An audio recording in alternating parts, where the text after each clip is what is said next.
From New York City, it's the Wendy Williams Show.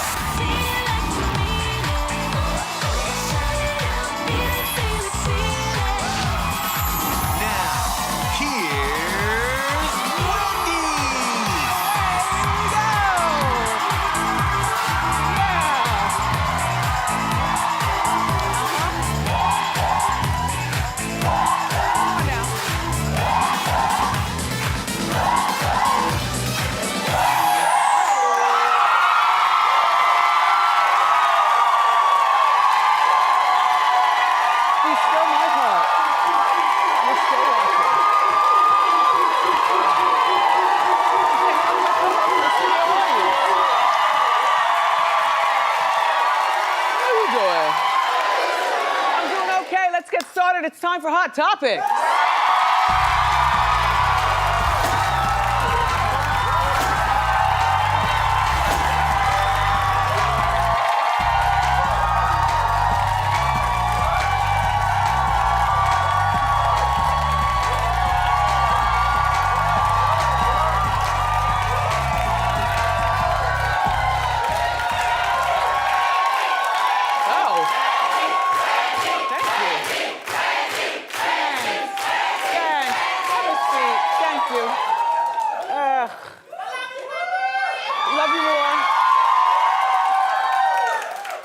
No, I'm not crying, I'm just a little misty.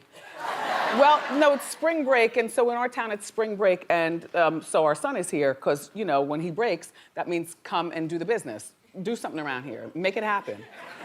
Help us. So he led the prayer while I was standing before they say, and here's Wendy. And sometimes some of the things that kids say, I'm like, who are you, Reverend Ike?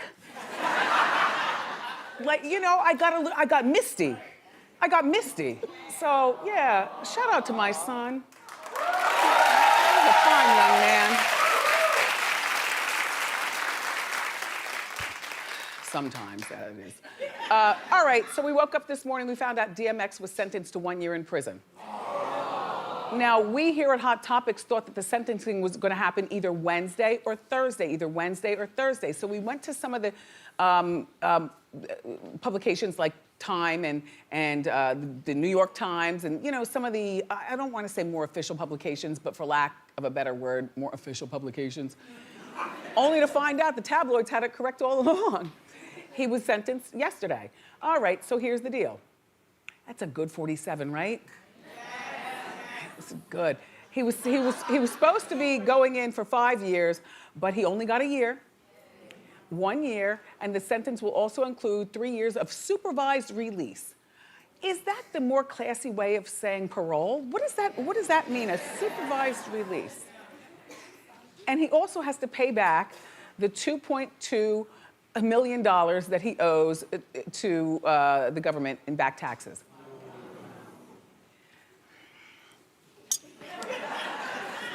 Do you remember when I was telling you that there was a request for him to have his music played in the courtroom so that the judge can understand, you know, the hard life of DMX and whatnot?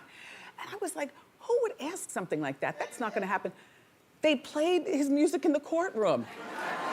Not Party Up, they played a song called Slippin', about when your life hits the skids. It's a slow song, life hits, there's D, there he is.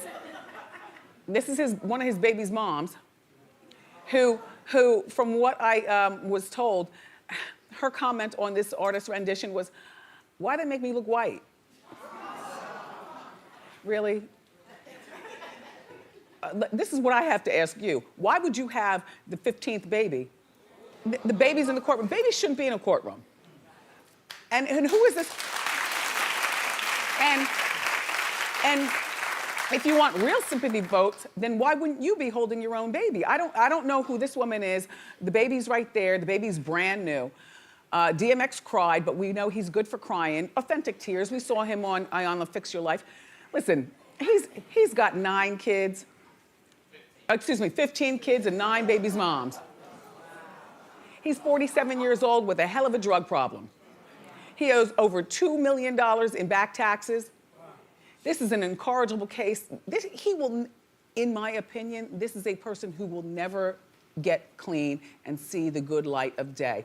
They never should have allowed the music in the courtroom, because now court system, you're coming off as groupies. You know, which is, it's bad enough that the government is out of control in this country, you know. But now the court, you're groupies, you're allowing music into the courtroom. So what does that mean? You know, if an artist gets in trouble, that the artist is now allowed to bring their artwork in to express in the courtroom. This is when I, you know, made this for my mother and Mother Teresa. This is a rendition of Mother Teresa. No, really. The court is supposed to deal with the facts that they have at hand, not be clouded by hearing slipping. And a baby crying. Nobody needs no babies in a courtroom. So when he gets out, he's gonna end up back to the same life. And here's why I say this, you know, he's gonna end up having more kids. He will never be able to pay back that money, because as long as he surrounds himself by the same people who've probably been taking his money all along, I'm not saying, I'm just thinking in my mind. Where's DMX gonna get almost $3 million? 2.29, look, the interest is gonna add up. It'll be $3 million by the time he gets out. Where's he gonna get $3 million? 15 kids, 9 babies, moms. Listen, honey, oops, sorry. We talked about condoms yesterday. And the audience, my co-host, you clapped. I think that the use of condoms is on the decline. I think people talk about condoms, but when the feeling is good and the lights go out, I do believe a lot of people are not using condoms anymore. Clap if you see a decline in the use of condoms. This is very, very sad. It's very sad, you know. So DMX, because, you know, be fruitful and multiply. A lot of times people don't care about how many kids they have. And you know what? Even if you have got all the money in the world, kids require your time. They require time. 15 kids. His oldest son, Xavier, is 25. Xavier, I know, Xavier, to me, out of all the other 14 kids, Xavier to me would be the one to be able to say, look, Dad, clean your life up, Dad. You know, I'm not going down the same path as you, Dad, but I want to help you with yours, Dad. A 25-year-old young man should be able to talk to his father, and a father should be able to listen with tears in his eyes like, damn, I effed up. You know, I owe these taxes, you know, about this addiction life. I surround myself by bad people. You know, I love all the kids, but I got too many kids and too many babies' moms. You know, thank you, Xavier. You know, help me out. Xavier won't be on the road with him. He's gonna be on the road with bloodsuckers. When he gets out, the same people who he thinks care about him are the same ones to get him the dopest dope, and the same ones to take their cut of the money. So while DMX is trying to figure out how to take care of 9 babies' mothers and 15 kids, the hangers-on around him will be hangers-on around him. And I don't think that this is a changeable situation. By the way, girls, when you meet a man and you realize he's got 5 kids by 5 babies' moms, don't you wanna use condoms, the pill, a sponge? It's not a good look. And I get the excitement of, you know, ooh, he's a rock star. Like this willy-nilly girl, show the new baby's mom, the one that said, why'd they make it? Here she is. Poor young thing. Her baby is only like this. So he's gonna have nothing left for her. Girl, I hope you have a job and a way to make it other than saying you're DMX baby's moms, because that's not hot. It's not hot to be DMX baby's mom, except for you, Tashira, because she's the original ride or die. She seems to really hold him down, but you can only hold somebody down but so much if they don't want to hold themselves down. DMX is incorrigible.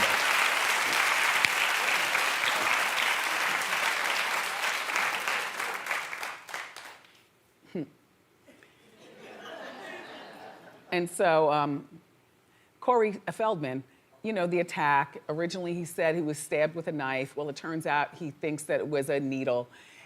What allegedly happened was on Tuesday night, somewhere around 10 o'clock at night in Los Angeles, a car pulled up next to he, and there were some security people in the car with him.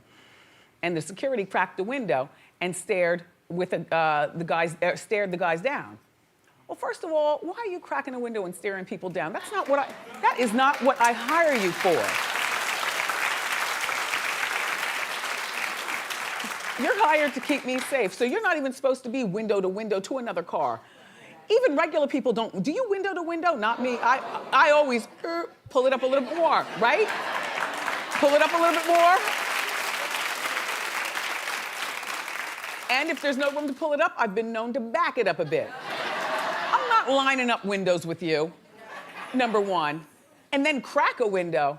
Who's cracking windows at 10-something at night anywhere, USA, or around the world? Anyway, so then the security guy apparently gets out, or one of the guys in the car next to them gets out and argues with DMX, Corey Feldman's security. Why is security getting out of the car and arguing with people? And so then there was another guy who came around to Corey's side, opened the door and stabbed him with something, according to what Corey said. And then they fled the scene. Corey drove himself to the hospital. Well, I don't know where security was at that point. You mean security drove you to the hospital? TMZ caught the cops in the picture, right there, the cops. That's his wife, by the way. Corey Feldman is married, and he's been married for a few years. They're trying to figure out a puncture wound. If it was a puncture wound, that needle could have been laced with anything. So they're going to do a battery of tests to make sure that he doesn't have anything that could have been transferred to him. Corey told TMZ that he thinks people are out to get him. I have an opinion. Take a look. It's very odd that a group of Mexican guys would pull over a car, go as far as opening a door and stabbing the person inside, because generally if they're going to do that kind of an aggressive move, they're going to ask for a wallet at that point. They're going to ask for your car keys. They're going to ask for some kind of demand. Well, at that point, the guy just got back in his car and left. So that sounds pretty direct to me. That sounds like a message. What, that all Mexicans pull people over and want something? What's that message? No, I don't think that was a racial thing. I think he was just doing a description. I believe what Corey says about pedophilia in Hollywood. I've believed it since before Corey was talking about it. If you want your children to be part of that Hollywood machine, touch, touch, touch. Not many get away without being touched. I do believe that. And the stories are out there. It's just that Corey and Corey were way before their time talking about it. The Two Corys movie was on Lifetime the other night. I saw it again. I'm like, I do believe that people want Corey Feldman silenced, though, because now he's taken his acknowledgement. Instead of just talking to me and you and TMZ, he's now going to Washington. He's been in Washington. He wants Congress to change laws regarding, children, being touched, pedophilia in Hollywood. He's doing the good for the people in a sober way. He's sober. And he's very well spoken about it. It's just that I think that this was just a random case of road rage, Corey. I understand him looking over his shoulder all the time thinking that people are out to get him, because I'm sure they are. In their own way, like, shut him up. He's now taking this to Congress, But I think that this might have been road rage. Anyway, Corey Feldman, good luck with your crusade.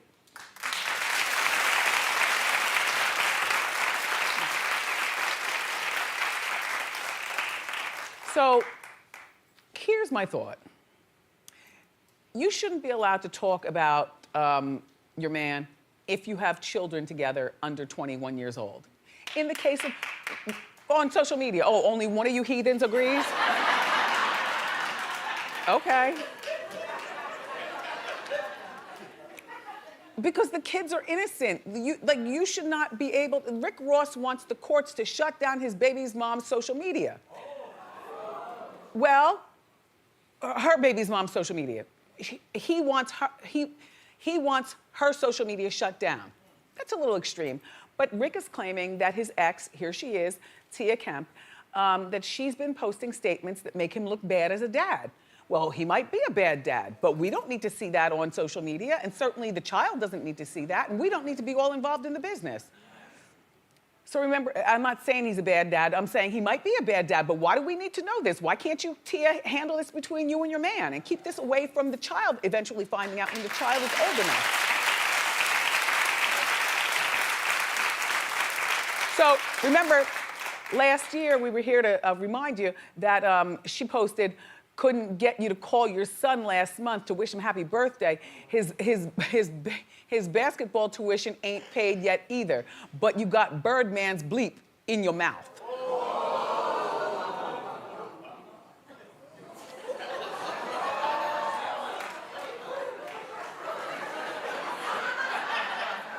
The point is if the tuition wasn't paid, if he didn't see his son for his birthday, that should be an argument between the two of you, either on the phone or up in his neck, in his face. That shouldn't be on social media.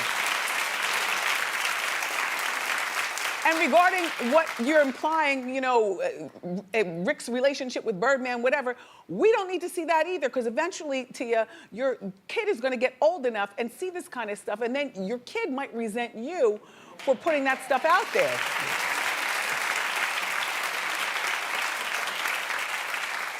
Sometimes with kids, it becomes a popularity contest of the parents, you know what I mean? Like, Tia, you might think that you're the good one now because the kid's young, but when that kid discovers Versace and hot girls and good parties, he's gonna be all about Rick and say, you're the bad mother. And this doesn't just go for celebrities, this is for all people, everybody. I just feel like posting about your kids, about your relationship back and forth with each other on social media is not good if you have children under 21, right? Should be a law.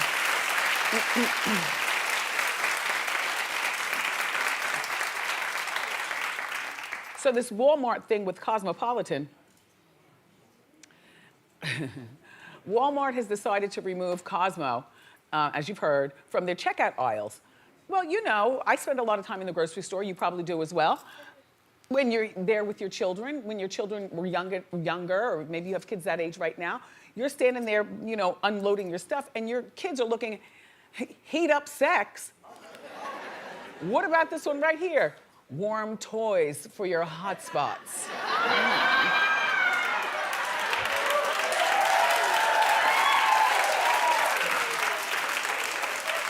Mommy, I love toys.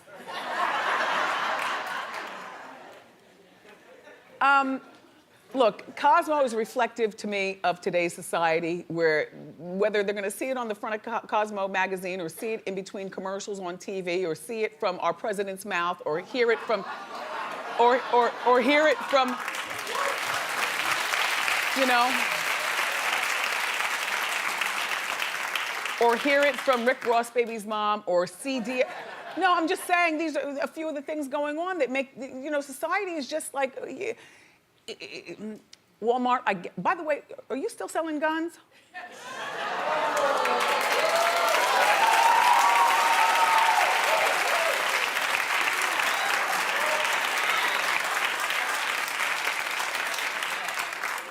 When our son was young enough, he would see Cosmo magazine, but I would always know, before we get in line, his curious behind, I would take like a People magazine and put it in front of the Cosmo, so he wouldn't see it. You gotta get more creative with your kids. Taking it out of the checkout aisle, I don't know what that's going to do. I think that, I saw this invention, show that invention. You could put like, I think a sleeve is corny, but this right here, it's made of hard plastic. You see it's Cosmopolitan magazine, but you put Cosmo, keep it at the checkout line, but keep it like this. As opposed to putting it way in the back of the grocery store. I'm sure the people at Cosmopolitan are pissed because that means sales are gonna go down. Most people read online anyway. I only get it once a year when they do the bedside astrologer. Comes out in January. But clap if you feel that Cosmo should not be at the checkout aisle. You're weak. You're weak. No, you're very, very weak. You waited, and your friend saw it. She waited. You were like this, and you waited for other people to clap. You are not my people. Weak.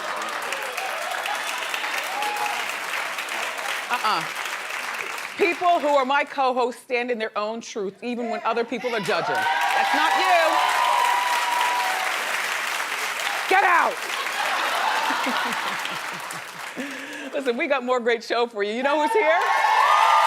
music manager and author and Beyonce's father, Matthew Knowles, is here. So grab a snack and